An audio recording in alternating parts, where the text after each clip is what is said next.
এতিয়া মানে ডিমা হাছাও এলেকাত মানে যেটো ৰেড হল মাইনিঙত যেটো এক্সিডেণ্ট হ'ল সেই এক্সিডেণ্টটো হোৱাৰ কাৰণে গম পালে যে ডিমা হাছাও এলেকাত এনেকুৱা ধৰণৰ কয়লাৰ অবৈধ খনন চলি আছে কিন্তু তাতকৈ বেছি ডাঙৰ অবৈধ খনন কয়লাৰ ইলিগেল মাইনিং চলি আছে কাৰ্বি আংলং চলাই আছে তুলিৰাম ৰংহাং বাহিনীটোৱে সেই কাৰ্বি আংলঙত চলাই থকা যি অবৈধ কয়লা খনন অবৈধ কয়লাৰ যে মাইনিং সেই মাইনিংটো বন্ধ কৰিবৰ কাৰণে আমি দাবী জনাইছোঁ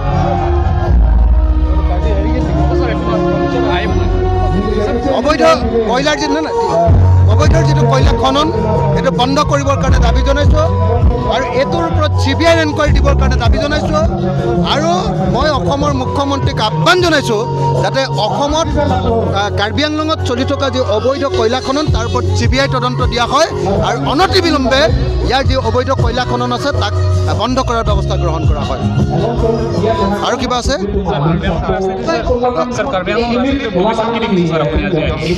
মানে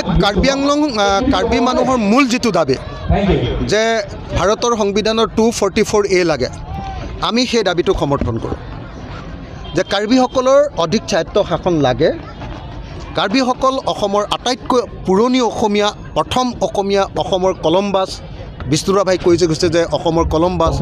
প্ৰথম অসমীয়া কাৰ্বিসকলেই যদি অসমত যদি স্বশাসন নাপায় নিজে নিজক শাসন কৰাৰ অধিকাৰ নাপায় তেতিয়াহ'লে কোনে পাব গতিকে 244A মই ছাপোৰ্ট কৰোঁ আৰু 244Aৰ কাৰণে হোৱা সকলো সংগ্ৰামত আমি অংশগ্ৰহণ কৰিম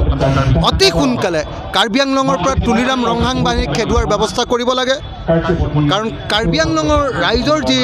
মূল 6 শিডিউলৰ যিটো স্পিৰিট সেই স্পিৰিটটো তুলিৰাম ৰংহাং বাহিনীয়ে হিমন্ত বিশ্ব শৰ্মাৰ ওচৰত বন্ধকত দি দিছে দিল্লীৰ ওচৰত বন্ধকত দি দিছে গতিকে অতি সোনকালে কাউন্সিলৰ যি ইলেকশ্যন হ'ব এইবাৰ ইলেকশ্যনত আমি বিজেপিক হৰুৱাব লাগিব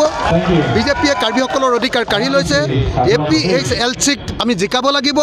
জন ইংটি কাঠাৰক আমি ইয়াতে শাসন দিব লাগিব আৰু লগতে আমি স্পষ্টভাৱে কৈ দিছোঁ যে আগন্তুক বিধানসভা নিৰ্বাচনত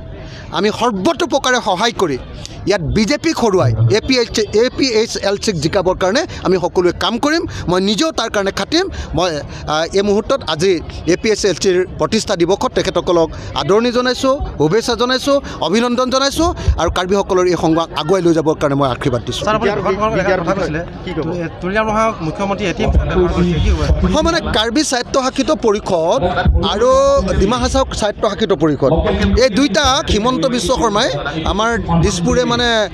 সদায় ATM হিচাপে ব্যৱহাৰ কৰি আহিছে এই দুটা একদম ATM আৰু যেতিয়াই দৰকাৰ হয় তাৰ পৰাই পইচাটোও মাৰে যেতিয়াই দৰকাৰ হয় সেইটো কৰে গতিকে মই ভাবোঁ যে হিমন্ত বিশ্ব শৰ্মাৰ ATM ৰূপে আমাৰ কাৰ্বি স্বায়ত্তশাসিত পৰিষদক আৰু ডিমা হাছাও স্বায়ত্তশাসিত পৰিষদক ব্যৱহাৰ কৰিবলৈ কেতিয়াও দিব নালাগে তুলিৰাম ৰংহাঙৰ আৰু দেবুলাল গাৰোচাৰ এই যিটো জাতিদ্ৰোহী তেওঁলোকৰ নিজৰ জাতিৰ প্ৰতি যি অন্যায় সেই অন্যায়টো আমি সকলোৱে বিৰোধিতা কৰিব লাগে মই আকৌ এবাৰ এটা কথা কৈছোঁ যে আমি 244A ছাপোৰ্ট কৰোঁ কিন্তু কাৰ্বি আংলঙত থকা কাৰ্বি ৰাইজে অন্যান্য খিলঞ্জীয়া মানুহক ইয়াত কিন্তু অধিকাৰ প্ৰদান কৰিব লাগিব এখন ৰাজ্যত এখন ঠাইত কেৱল এটা জাতি মানুহ বসবাস নকৰে কাৰ্বি আংলঙতো অকল কাৰ্বিসকল বসবাস নকৰে অন্য যি খিলঞ্জীয়া জাতি জনগোষ্ঠী আছে তেওঁলোকৰ প্ৰতিও সমান অধিকাৰ আৰু সমান মৰ্যাদা তেওঁলোকে পোষণ কৰিব লাগিব সেইটোৰ বাহিৰে বাকী চব আন্দোলনতে মই তেওঁলোকৰ লগত আছোঁ তেওঁলোকে সেইটো খালী কৰি দিব লাগিব বেলেগ একো হয় মানে কাৰ্বি আংলঙত PGR আৰু VGRত বাংলাদেশৰ পৰা অহা আৰু পশ্চিমবংগৰ পৰা অহা কিছুমান বাংলাদেশী আৰু বেংগলী মানুহে তেওঁলোক মুছলমানেই হওক বা তেওঁলোক হিন্দুৱে হওক PGR VGRবিলাক যি ধৰণে দখল কৰিছে এইটো কেতিয়াও মানি ল'ব নোৱাৰে কাৰ্বি আংলঙত থকা PGR VGR আৰু ইয়াৰ ভূমিভাগ সম্পূৰ্ণৰূপে ইয়াৰ কাৰ্বি মানুহৰ আৰু ইয়াত বসবাস কৰা থলুৱা মানুহৰ গতিকে এই অঞ্চলবিলাকত এনেকুৱা ধৰণে বাহিৰৰ পৰা অহা বিশেষকৈ বাংলাদেশীবিলাকৰ হাতলৈ যোৱাটো আমি কেতিয়াও মানি ল'ব নোৱাৰোঁ আৰু ইয়াত বংগসেনা খোলাটো আমি কেতিয়াও মানি ল'ব নোৱাৰোঁ কাৰ্বি আংলঙত বংগসেনা এইটো কেতিয়াও মানি ল'ব পৰা বস্তু নহয় কাৰ্বি আংলঙক অতি সোনকালে বংগসেনাক নিষিদ্ধ ঘোষণা কৰিব লাগে থেংক ইউ